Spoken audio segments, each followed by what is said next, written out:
الذي جمعنا على الهدى والتقى. Segala puji bagi Allah Jalla Jalaluh yang mengumpulkan kita di atas petunjuk dan ketakwaan kepada Allah Azza wa Jalla. Alhamdulillah alladzi hadana li hadza wa ma kunna linahtadi laula an hadana Allah.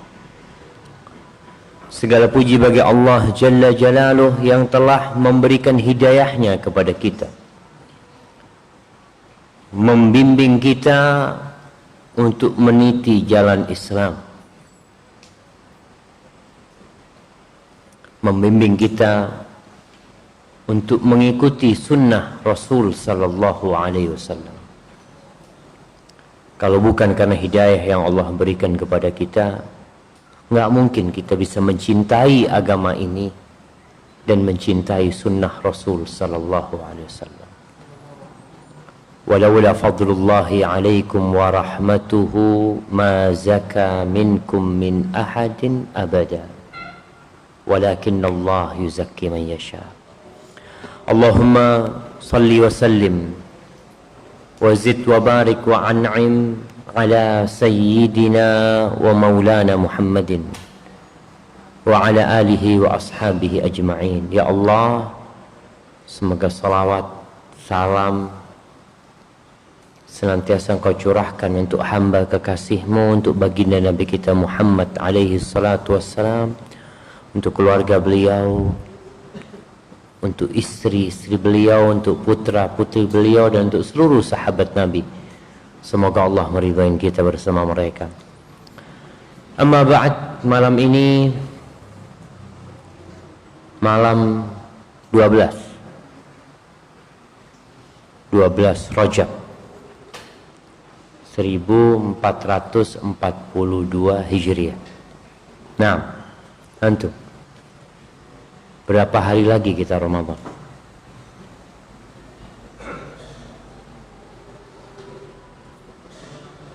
Berapa? 48. Habis bulan Rajab bulan apa? Terus? Habis Sya'ban? Habis Ramadan? Habis Syawal?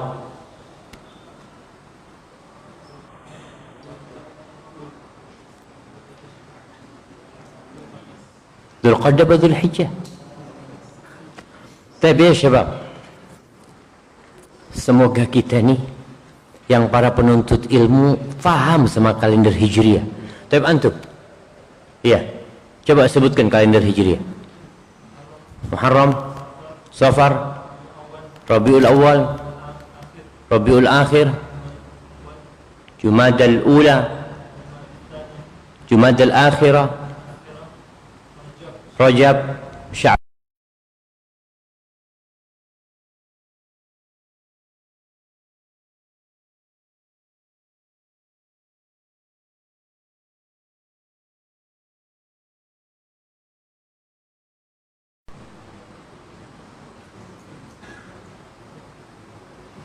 Lupa dia jemaah.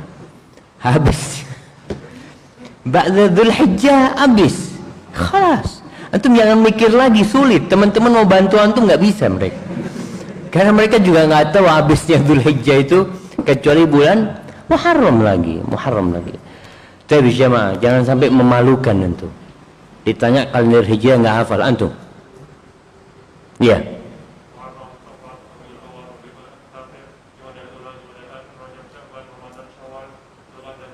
Alhamdulillah. InsyaAllah ini sudah mewakili bahwasanya antum semua faham dengan kalender Hijriah. Puasa bulan apa? Khalas. Nggak ada 22 April wala apa orang. InsyaAllah puasa 22 April. Ya Allah, memalukan. Puasa itu tanggal 1 Ramadan. Malam ini kita akan melanjutkan kajian kita tentang ghibah. Ghibah ini dosa besar yang diremehkan. Seakan-akan bukan dosa. Yang terkadang ghibah sebagian itu dibungkus nasihat. seakan-akan dia ingin memberikan nasihat. Ngobrol sama antum, ya fulan kayak apa, fulan kayak fulan kayak gini kayak gitu. Anak kesian sama fulan. Kalau kesian sama fulan, datang sama fulan. Itu banyak terjadi. Oleh karena itu Allah Azza wa Jal di dalam Al-Quranul Karim melarang ghibah secara langsung dan membuatnya sesuatu yang menjijikkan sehingga orang meninggalkannya. Baik, tafadhal dibaca.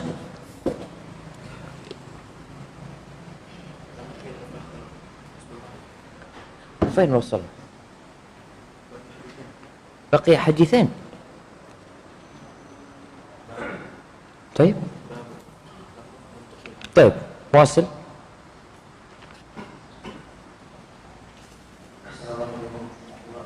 الحمد لله رب العالمين والصلاة والسلام على نبينا محمد وعلى آله وصحبه أجمعين.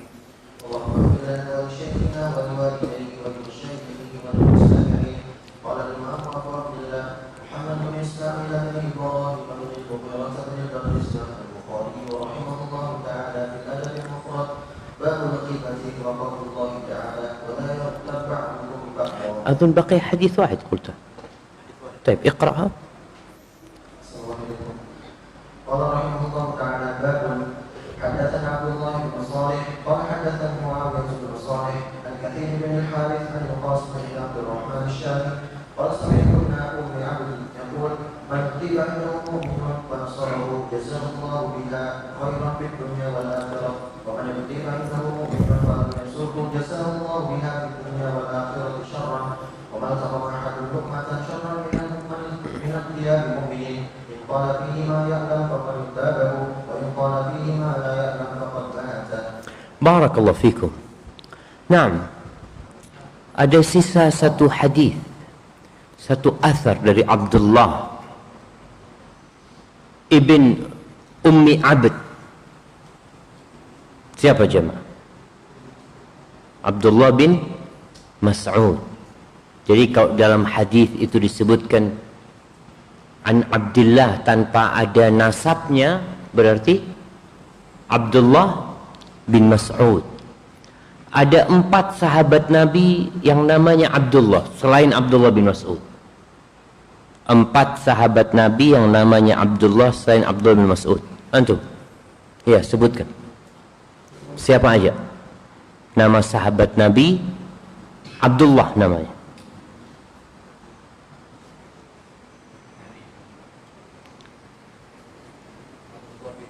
Abdullah bin Umar, ahsanta. Abdullah sudah bukan. Abdullah nggak masuk yang 4 itu. Abdullah bin Amr bin As. Abdullah bin Zubair. Satu lagi.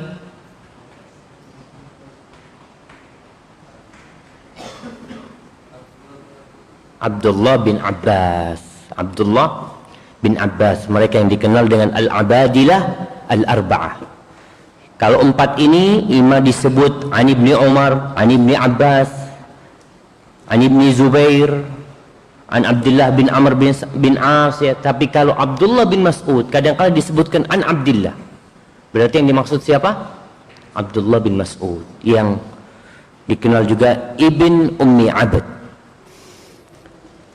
Ini Al-Qasim bin Abdurrahman Asy-Syami, dia mendengar Abdullah bin Mas'ud radhiyallahu anhu berkata, man igtiba indahu mu'min, barang siapa yang di sisinya diribain orang yang beriman.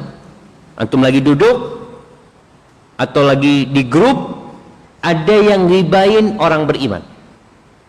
Kalau ribain orang kafir nggak apa-apa. Kenapa? Karena ribah itu zikruka akhaka bima yakrah. Engkau menyebutkan tentang saudaramu seiman. Itu yang nggak boleh diribain. Tapi kalau orang kafir, dia juga antum nggak ada manfaatnya ribain mereka, kecuali demi untuk hal-hal yang positif. Tapi ini bicara riba.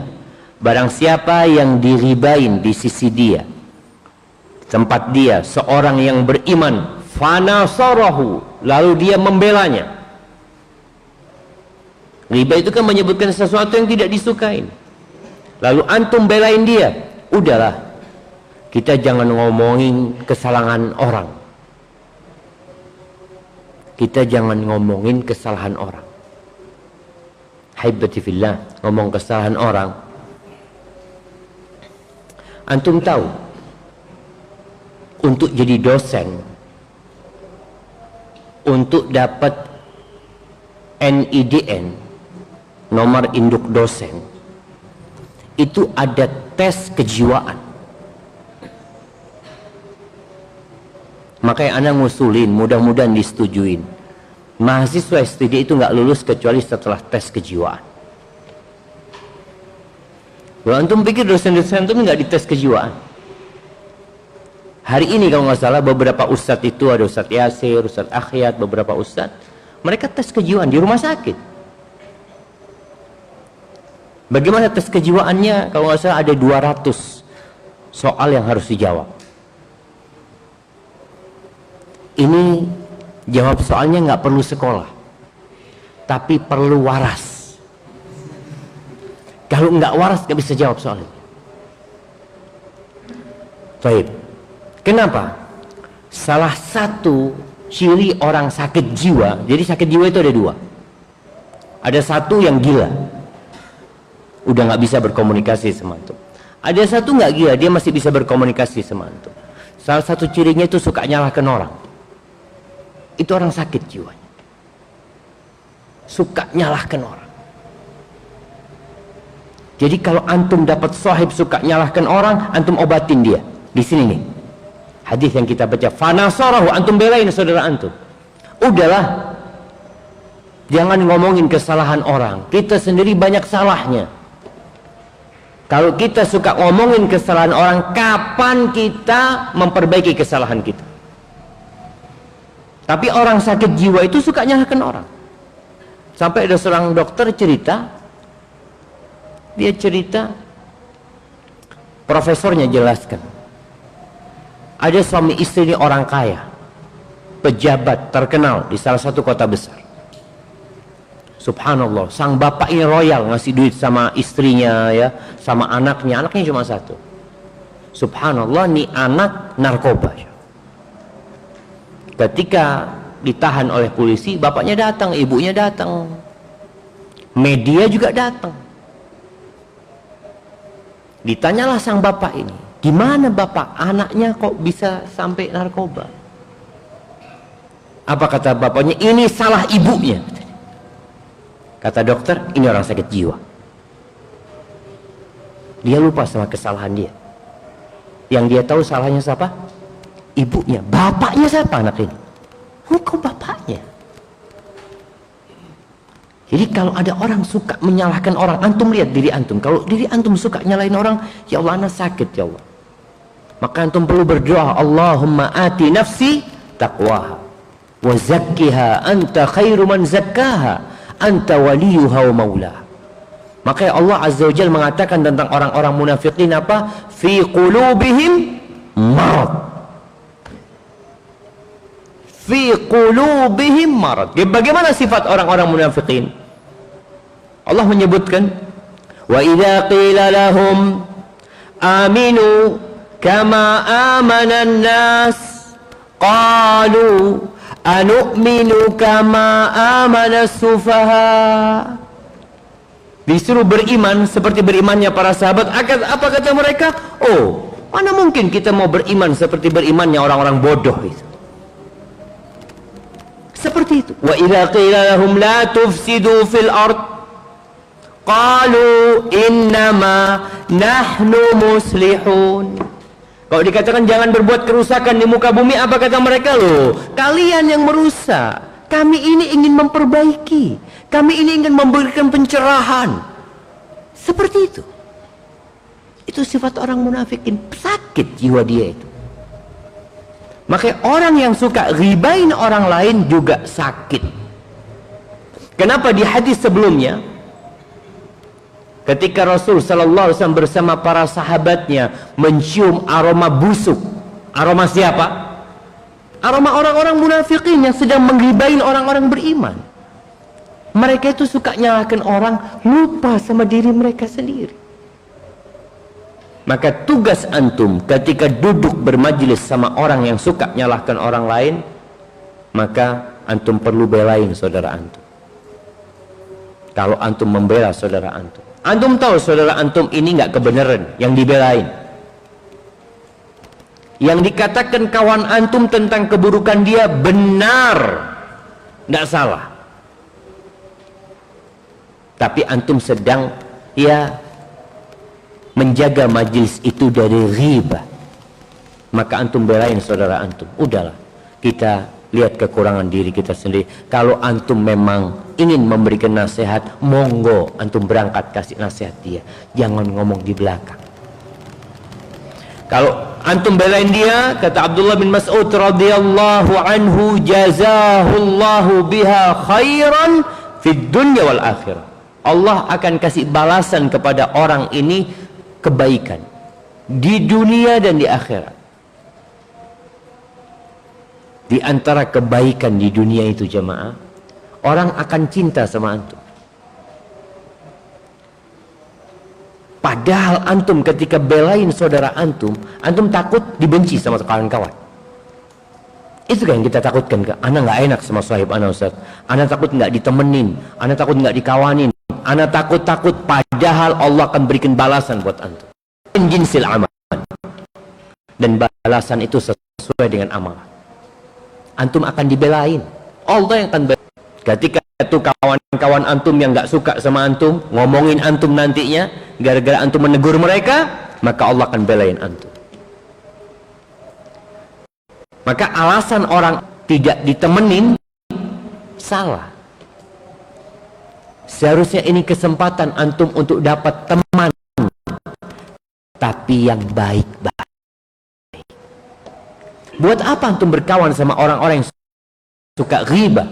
Apa manfaatnya? Anda pernah sampaikan di sini mungkin ada 4 hal. Bergaul itu udah belum? Seperti makanan, ada yang seperti obat, ada yang seperti penyakit. Udah belum pada pekan lalu jawab? Ada karena ketika bergaul, antum itu bergaul sama orang ada 4 hal. Seperti makanan, antum perlu makanan sehari 3 kali antum makan. Itu bergaul dengan para ulama, dengan orang-orang yang soleh. Kalau antum menjauh, makan lapar, gizi. Itu yang pertama. Yang kedua, yang bergaul sama mereka seperti obat. Kapan antum minum obat? Kalau sakit. Dan minum obat itu ada dosisnya. Kalau kelebihan, over. Bergaul dengan siapa? Dengan orang-orang yang antum ambil manfaat duniawi dari mereka. Antum punya kolega bisnis, punya kawan-kawan, teman kerja yang memang perlu sama mereka. Anak punya urusan kerja sama mereka, Ustaz. Anak perlu kumpul, perlu rapat sama mereka. Boleh, ini obat. Jangan kebanyakan. Antum overdosis nanti. Karena banyak orang awalnya sama kelamaan pindah ke yang lain. Itu yang akan jadi penyakit nanti. Yang ketiga, yang bergaul sama mereka seperti penyakit. Siapa? Yang antum kalau kumpul sama mereka nggak dapat manfaat dunia wala akhirat. La dunia wala akhirat. Tapi waktu antum habis. Siapa mereka? Ya sudah, kawan-kawan yang cuma ngobrolnya kalam fadhi, omong kosong. Berapa banyak orang yang antum lihat kadang-kala orang ngopi, nongkrong di warung kopi, dari kopinya cuma 1 gelas, nongkrongnya sampai jam 12 malam. Kalau ditanya itu, kok bahan obrolannya nggak habis gitu? Antum dapat apa? Nggak ada, cuma asyik. Itu penyakit buat antum sakit. Yang bergaul sama mereka seperti racun mereka pelaku kemaksiatan, ahlul bidah. Ketika antum kumpul, walaupun sedikit yang masuk ke tubuh antum, tapi itu racun. Maka hati-hati bergaul. Kalau tadi antum takut ditinggalkan sama kawan-kawan antum, antum lihat kawan antum yang antum takutkan, mereka itu masuk tingkatan yang mana? Masuk makanan,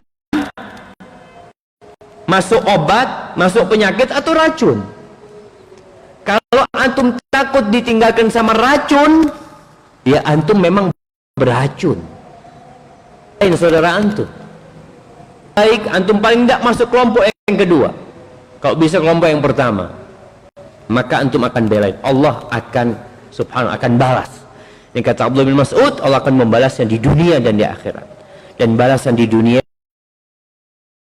ingat, al-jaza' min jinsil amal. Salah satunya adalah antum akan dicintain orang, dan Allah akan belain antum. Di akhirat, ya balasan yang tidak terhingga di sana, ya. Yang di sisinya diribain orang yang beriman, falam yansurhu,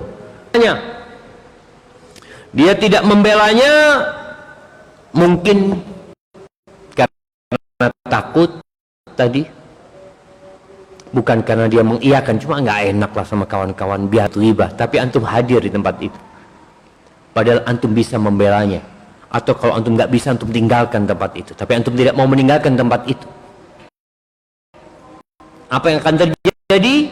Jazahullah biha fidran. Allah akan kasih balasan di dunia dan di akhirat keburukan. Balasan buat dia. Di antara balasannya, antum akan dibenci sama orang. Orang ghibah itu sok suci sebenarnya, sok merasa nggak punya salah. Bahkan dia ngomongin orang lain, salah satu tujuannya mengangkat dirinya, merendahkan orang. Dia berharap dicintain orang, kan dia, oh ini orang baik, masya Allah. Allah akan kasih balasan kebalikannya, manusia akan benci sama antum. Kalau orang-orang jahat, ya, burung itu kumpul sama yang mirip, yang satu jenis. Pernah ngelihat burung dara duduk sama burung pipit kumpul gitu, ya? Nggak ada. Apalagi sama burung gagak, nggak ada. Abdullah bin Mas'ud berusaha untuk menjadikan ghibah ini sesuatu yang buruk, dalam pandangan, dalam image orang itu harus memandang ghibah ini buruk loh, nggak baik ghibah ini. Wa mal taqama, menyuap sesuatu makanan atau apa, syarr min irtiyabi mu'min, antum memasukkan ke mulut antum itu. Karena di ayat yang akan kita baca sebentar lagi, Allah mencontohkan seperti makan batu. In qala fihi ma ya'lam faqad irtaba. Kalau dia mengomongkan sesuatu yang dia tahu memang ini ada di diri saudaranya itu, maka itulah yang disebut ghibah. Tapi kalau dia mengatakan sesuatu yang dia nggak punya ilmu, maka dia mengada-ngada. Hoak yang antum sebutkan, fitnah. Seperti itu. Barakallahu fikum. Nah, kita akan lanjutkan.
والنفخ فقال والله أن يأكل أحدكم هذا خير من أن يأكل لحم المسلم. Barakallahu fikum. Naam jamaah. Babul ghibah. Bab tentang ghibah. Berkaitan dengan sabda dengan firman Allah Azza wa Jalla, "Ya ayyuhalladzina amanu ijtanibu katsiran minadh-dhann inna ba'dadh-dhanni isjassasu wa la yaghtab ba'dukum ba'dha ayuhibbu ahadukum an ya'kula lahma fakarihtumuh." Baik. Jangan sebagian kalian menggibain sebagian lain. Larangan langsung dari Allah. Bukhari menyebutkan hadis Jabir bin Abdullah. Imam Bukhari mengatakan telah mengajarkan kepada kami An-Nadhr, dia berkata telah mengajarkan kepada kami Abul Awam Abdul Aziz bin Rabi Al-Bahili, dia berkata telah mengajarkan kepada kami Abu Zubair Muhammad dari Jabir bin Abdullah radhiyallahu anhuma, dia berkata kunna ma'a Rasulillah sallallahu alaihi wasallam. Suatu hari kami bersama Rasulullah sallallahu alaihi wasallam. Jadi yang berjalan sama orang soleh dapat manfaat kebaikan. Bagaimana kalau berjalan sama imamus salihin, baginda Nabi kita Muhammad alaihi salatu wassalam. Fa'ata ala qabrain, Nabi melewatin dua kuburan. Yu'adzabu sahibahuma, yang penghuni kuburannya itu sedang disiksa. Siapa yang tahu? Para sahabat tahu nggak tahu? Yang tahu Allah Azza wa Jalla. Nabi alaihi salatu wassalam dikasih wahyu, dikasih tahu sama Allah bahwasanya penghuni dua kuburan ini sedang diazab. Beliau mengatakan innahuma la fi kabir. Keduanya karena satu hal yang besar enggak. Artinya perkara yang diperbuat sama mereka berdua ini perkara yang seharusnya mereka bisa meninggalkan. Bukan perkara yang berat untuk wabala. Dampak kelakuan mereka itu akan mendapatkan siksa. Jadi siksanya jadi besar buat mereka berdua. Di dalam hadis ini ada bahwasanya azab kubur itu ada dan nasikan. Nabi memberitahu para sahabatnya. Para ulama menjelaskan kadangkala Allah itu menampakkan siksa azab kubur di alam nyata ini, sebagaimana dijelaskan oleh Imam Ibnu Qayyim rahimahullahu taala. Kadangkala ada ditampakkan, dikubur, ditolak sama tanah. Ada enggak? Ada di masa sahabat Nabi. Orang yang murtad jadi Nasara itu ketika dikubur keluar lagi dari dikubur kedua kalinya, keluar lagi. Mereka lakukan ini kayaknya pengikutnya Muhammad SAW. Didalamkan lagi di hari ketiga, malam dikubur, paginya keluar lagi. Akhirnya dilemparin batu, ditutup batu, nggak dikubur sudah. Ada istilah ditolak sama bumi. Itu terjadi. Nabi mengetahui hal itu. Apa dosa dua orang ini? Yang pertama, fakannas, suka ghibain orang. Dalam riwayat lain, yamshi bin namimah, dia suka berjalan mengadu domba. Ghibah ini permulaan dari adu domba.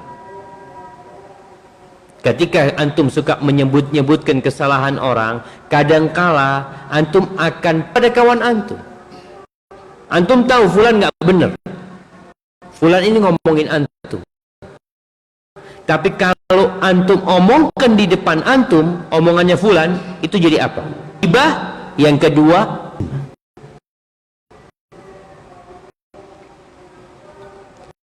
ini yang pertama, orang yang pertama, gara-gara ghibah diadab di kuburan karena ghibah. Maka nggak ada manfaatnya. Ghibah itu transfer pahala. Sudah pahalanya sedikit, dikasihkan ke. Makanya sama orang yang paling pantas antum ghibahin itu seharusnya bapak sama ibu antum. Kenapa? Antum mau transfer pahala gitu. Masa pahala antum dikasihkan orang yang antum nggak suka? Seharusnya ya orang tua kita. Makanya ada menghadiahkan pahala buat orang tua, sodakoh buat orang tua kita, haji buat orang tua kita. Boleh yang seperti itu. Orang antum transfer pahala sama dia. Dan di kuburan disiksa. Pahalanya berkurang, di kuburan disiksa. Subhanallah jemaah. Yang kedua, orang yang kedua ini la yata'adza minal baul. Dia itu tidak terganggu dengan air kencing, takut sama kencing. Ini jamaah sering kita lihat ya, di lain disebutkan la yastatir, yastanzih, yastabri. Artinya dia memang urusan najis wala apa, kadang kala kencing di pinggir jalan ya, berjalan habis kencing lalu langsung dipakai anunya, celananya ditutup seleretannya. Apalagi kalau di tempat-tempat umum ada tempat kencing yang baris itu jemaah, bisa lihat sebagian orang itu habis kencing langsung ditutup. Tidak merasa terganggu dengan air kencing itu, padahal itu najis. Para ulama menyebutkan ya, kok dua dosa ini yang disebutkan, insya Allah semua dosa itu akan ada azab. Tapi ini berkaitan dengan azab kubur. Ini cocok diberikan di akhirat. Yang kelak pada hari kiamat itu dihisap pertama kali apa? Salat. Yang urusan antara hamba sama Allah adalah salat. Yang urusan antar manusia, urusan sama Allah salat, urusan sama manusia darah.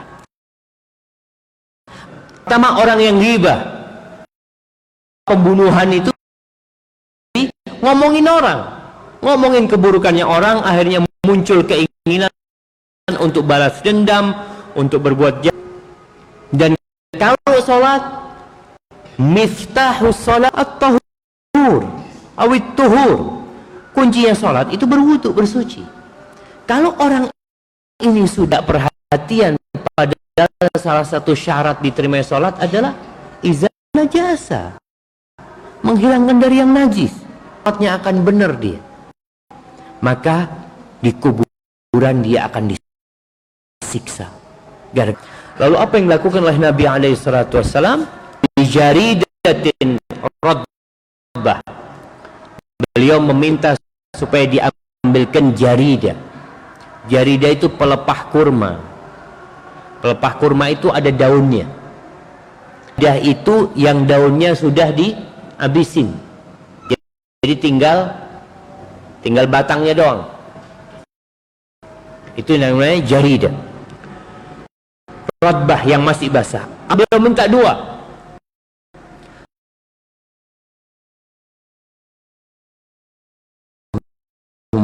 Sama beliau dipatahkan duanya, atau dilepas, dibagi dua sama beliau. Thumma amara bikulli kasratin faghut, tiap pecahannya itu dari pelepah kurma itu ditanam di. Faqala Rasulullah SAW. Adzan jamaah. Nah, lalu beliau mengatakan, ama innahu sayuhawwanu min adzabihima, ni orang ini akan diringankan azab keduanya, maka nata rotbatain, selama pelepah itu masih basah, auma, selama pelepah kurma yang kering keduanya. Barakallahu fikum. Naam, tafadhal.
Allahumma salli wa sallim ala nabiyyina Muhammad. Taib jamaah, itu balasan buat orang yang hadis ini ada penjelasan tentang meletakkan duakah dianjurkan meletakkan pelepah itu di kuburan-kuburan berdasarkan hadis ini? Tidak. Karena Rasulullah kurma itu untuk memberikan syafaat kepada dua orang ini. Nabi kesian orang itu disiksa dalam wa hadza min rahmatin Nabi sallallahu alaihi wasallam bi ummati. Beliau enggak tahan ngelihat umatnya disiksa. Maka beliau ambil. Bukan kemudian jadi sunnah setiap kuburan dikasih pelepah kurma.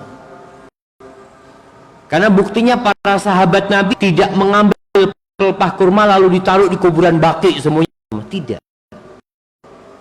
Ada bagian ulama yang menganjurkan untuk penumbuhan di atas kuburan.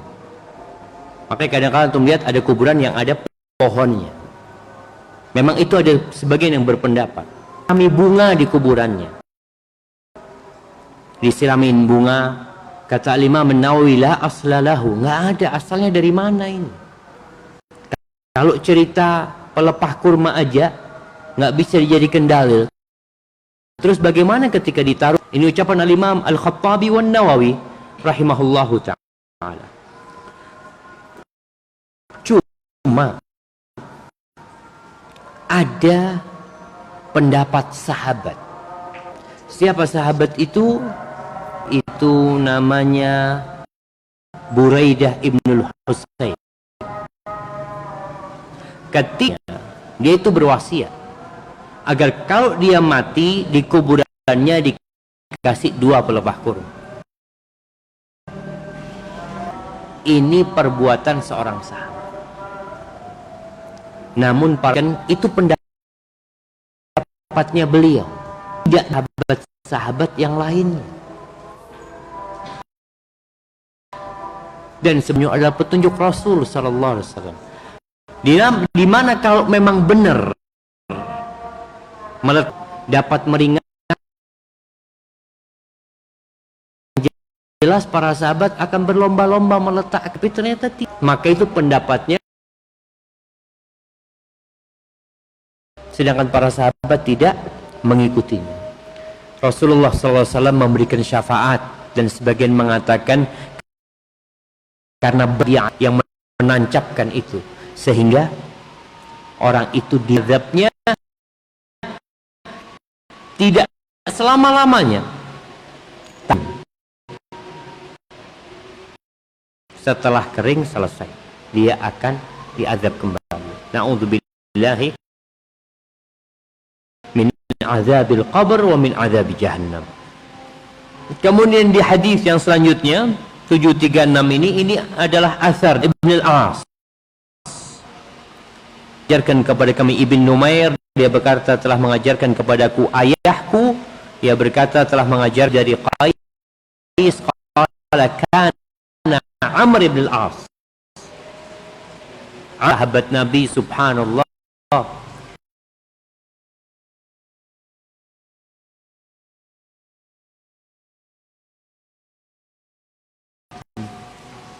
diperlakukan oleh Nabi alaihi salatu wasallam seperti sahabat yang menjadi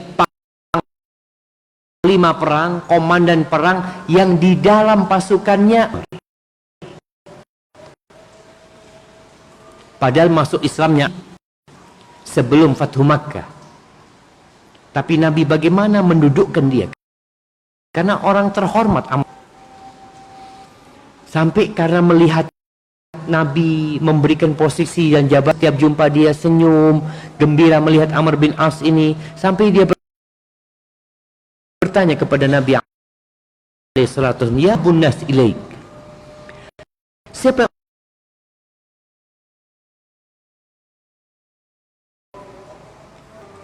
Pikir yang akan disebut namanya. Ternyata siapa? Aisyah. Hai. Kalau dari kaum laki-laki, bapaknya. Terus siapa? Umar. Terus siapa? Utsman. Nabi sebut. Akhirnya takut dia disebut yang terakhir.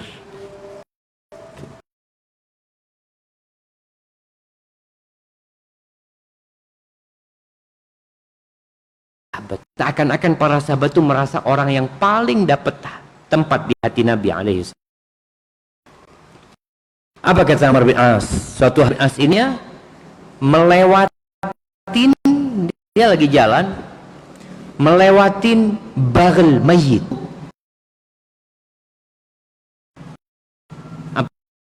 Apa baghl ya, Ma?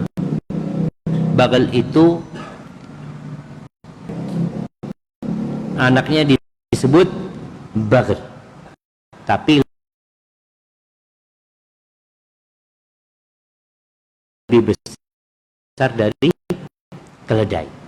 Itu bal. Qadintab sudah melembung. Kayak itu balonnya itu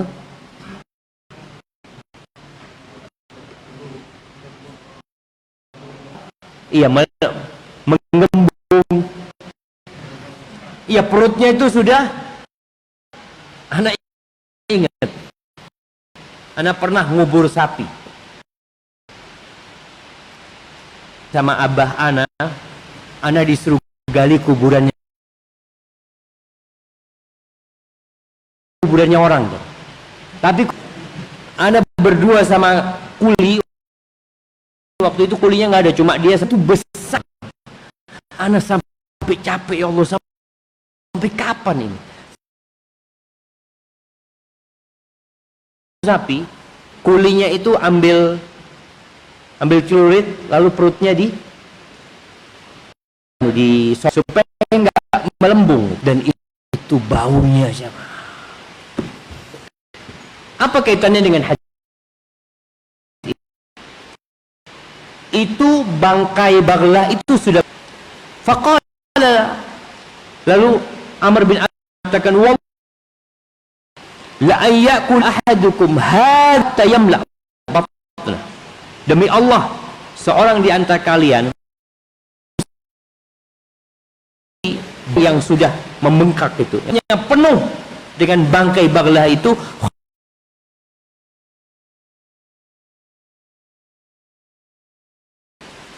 min ayyat, pada dia makan dagingnya orang Islam. Makanya Allah katakan, ayuhib ayyakula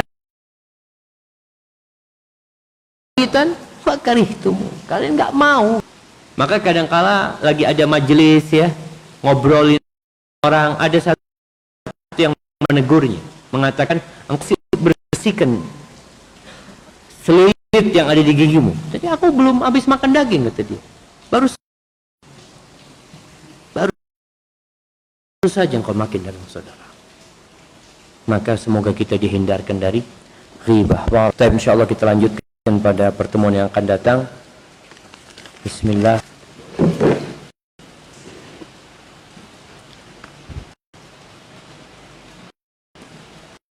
Saya sering kali setiap sehabis kencing dan sudah memakai celana saya, sering merasa ada yang keluar lagi.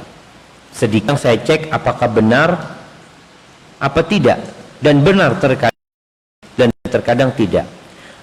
Apa penyakit, dan bagaimana kalau terasa keluar sagu padahal benar-benar terjadi? Haibati fillah, penyakit orang kencing, jadi masih ada yang tersisa. Ketika dia pakai celana, dia keluar, berarti memang ada kencing yang keluar, dibersihkan. Tapi kalau nggak ada, hanya was-was, jadi sebagai Ada yang mengatakan kalau memberi maluannya itu pakai air dingin. Jadi RS itu, jadi dia mengkeret gak keluar. Ini cara ngotin penyakit. Kalau memang penyakit, kalau was-was jangan, karena nanti antum sholat pun setannya datang. Oh kayaknya ada yang keluar tuh. Seperti itu. Maka hendaklah kita usaha untuk membersihkan diri kita.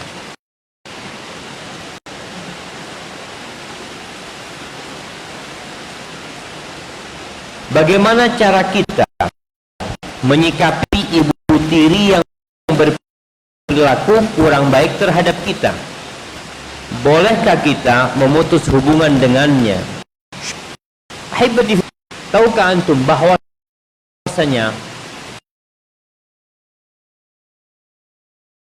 pada orang tua yang paling itu menjalin hubungan baik dengan orang-orang yang dicintai orang-orang lain, nggak ada hubungan sama kita. Kawannya secara kerabat nggak ada. Salah satunya ibu tiri kita. Ibu tiri kita itu istrinya bapak kita. Dia yang melayani bapak. Maka kalau antum mendapati ibu tiri antum buruk perilakunya kepada antum, apa yang harus dilakukan? Sabar. Yang kedua, kenapa ibu tiri berperilaku seperti itu? Ini penting, jemaah. Siapa yang bapaknya istrinya 2, istrinya 3? Iya, istri ibu tiri dia. Kadangkala bapaknya istrinya 4. Bagaimana cara antum? Maka ingat, mereka istri antum. Nah, ada anak yang marah sama bapaknya karena kawin lagi. Ayah ini kawin lagi, nyakiti ibu. Sedangkan anak diperintahkan berbakti kepada ibumu. Baru bapak.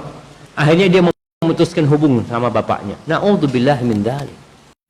Yang dilakukan bapakmu bukan dosa. Yang pertama sabar, terus berbakti. Berusaha mencari sebab. Apa sih mungkin masalahnya di antum. Antum kan ngomong ada diri merasa antum yang berperilaku buruk kepada dia. Maka sebelum menyalahkan orang lain, antum cari cermin. Kayaknya anak kurang menghargai ibu, berpikiran negatif. Karena ada orang yang mengatakan ibu tiri lebih kejam dari kota, kejam dari ibu tiri katanya. Maka seperti itu, perbaiki antum, jalin hubungan. Karena anak-anaknya dia dari bapak antum adalah adik-adik antum, walaupun beda adik-adik antum. Bersabar, apalagi kalau antum anak yang paling tua ya, hendaklah bersabar. Dirubah karakter ibu tiri yang buruk, insya Allah bisa.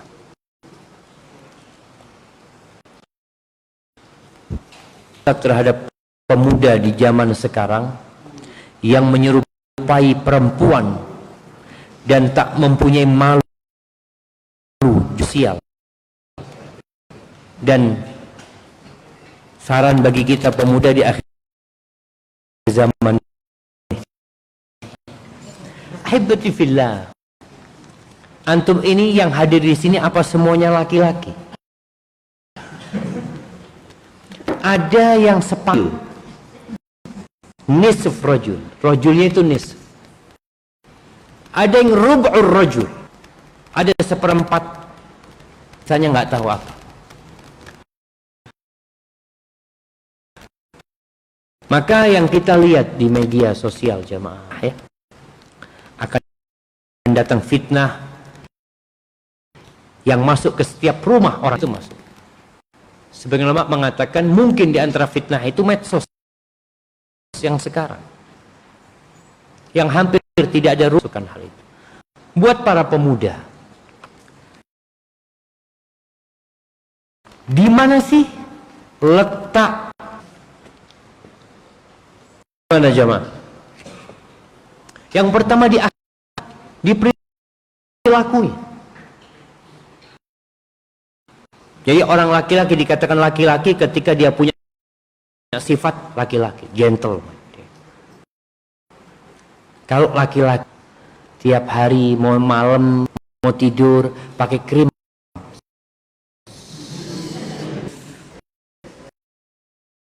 ada yang pakai krim malamnya mah? Ada nggak? Bener ada. Allah. Tum pakai ya buat cuci muka lah. Buat apa? Memang buat cuci muka karena takut kotor ya. Gak ada masalah. Nanti sebulan sekali perawatan, masuk kemana?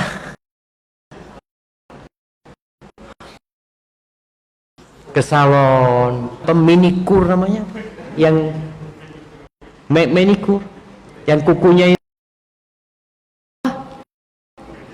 itu nggak tahu lah namanya macam. Anda sampai ada yang Ustaz pernah mana? Kita laki-laki ya nggak apa-apa kan Ustaz, ya itu masih bisa potong kuku sendiri, bersihkan sendiri jamaah. Laki-laki itu agak kasar, fi khusyulah. Tapi kalau laki-laki lembut ya,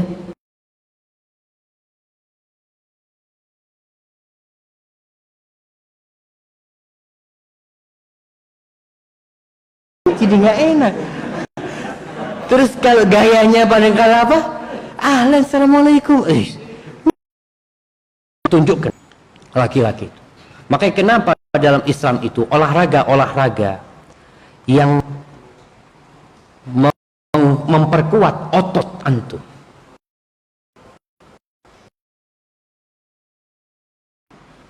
Ada bahkan diperbolehkan taruhan di sana antara dua orang ya, bukan bahwasanya Nabi SAW membolehkan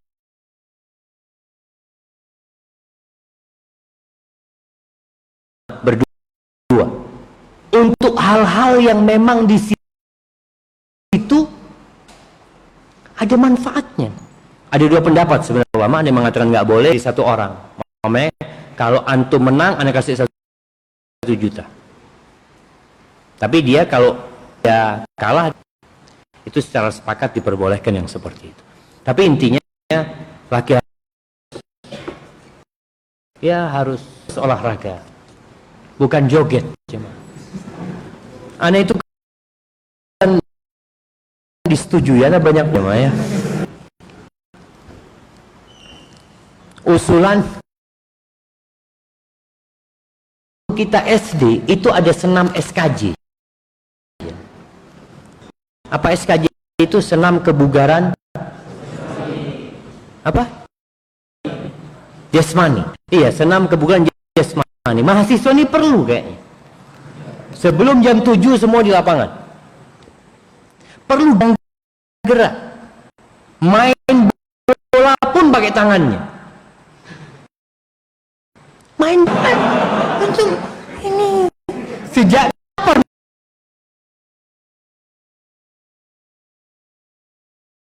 Allah, gimana bola pakai tangan?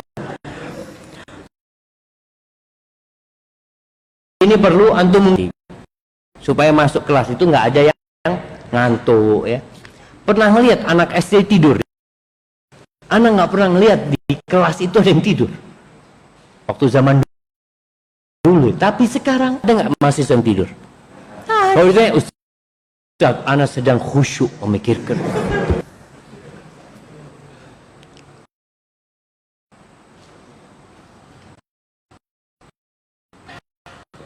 Apabila ada guru yang membicarakan kualitas belajar hadapan murid lainnya, Apakah termasuk ke dalam ghibah?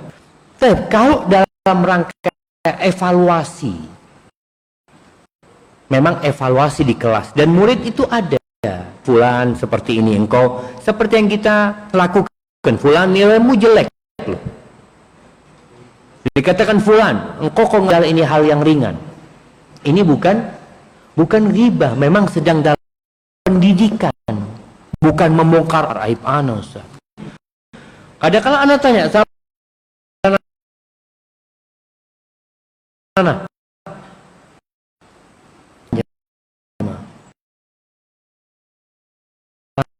naik, ya alhamdulillah kok semuanya merasa naik. Cuma kadang kalau dikatakan membicarakan kualitas belajar di hadapan murid lainnya, katakan ini enggak, itu menceritakan kejelekan dia. Tapi kalau untuk menegur, kadang pondok dulu ya jangan ditanya ya. Kita punya guru bahasa Inggris itu, ketemu sama dia sekarang,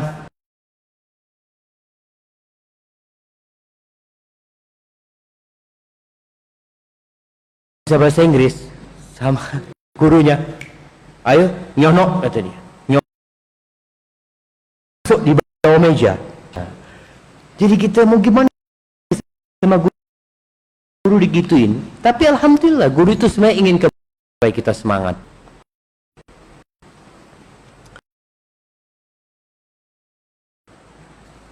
Dijawab.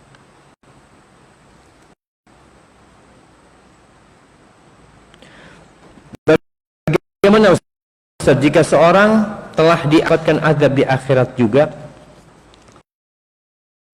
Kita tahu orang itu ada yang azab di dunia, sudah dikasih azab di dunia, sehingga di akhirat nggak diazab. Kalau sudah pas jamaah, Rasul sallallahu alaihi wasallam hatta yamshiya 'alal ardi alaihi khatiyah. Ada orang yang dikatakan Allah berjalan di muka bumi nggak punya dosa, impas sudah dosanya dengan azab yang Allah berikan. Rasa gundah kita itu termasuk penghapus dosa kita. Kubur ini kalau sudah impas dosa dia dengan azab yang diberikan, maka di akhirat nggak akan diazab lagi. Paling tidak kalau dia beriman akan berkurang azab buat dia di akhirat nantinya, kalau nggak impas ya.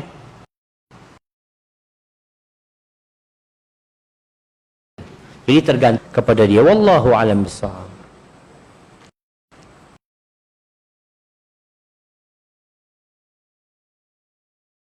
Udah ada nggak daurah tentang adab kepada guru, adab kepada sesama kawan? Udah kan?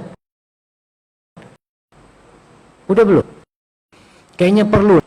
Karena sebelum antum belajar ilmu, antum harus belajar adab. Gimana belajar? Sebelum belajar, belajar. Supaya nggak salah belajar.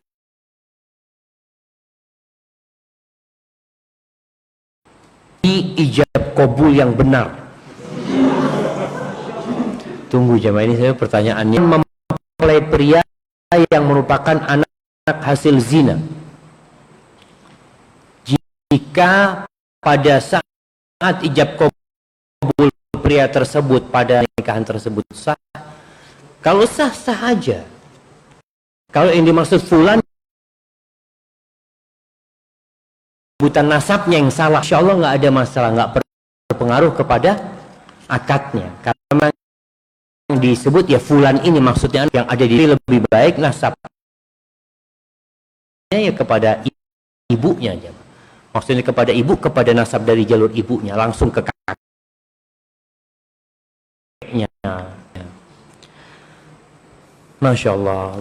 Kayaknya pertanyaan yang lainnya dilanjutkan pada pertemuan yang wa bihamdika asyhadu an la ilaha illa anta astaghfiruka wa atubu ilaik. Wassalamualaikum warahmatullahi wabarakatuh.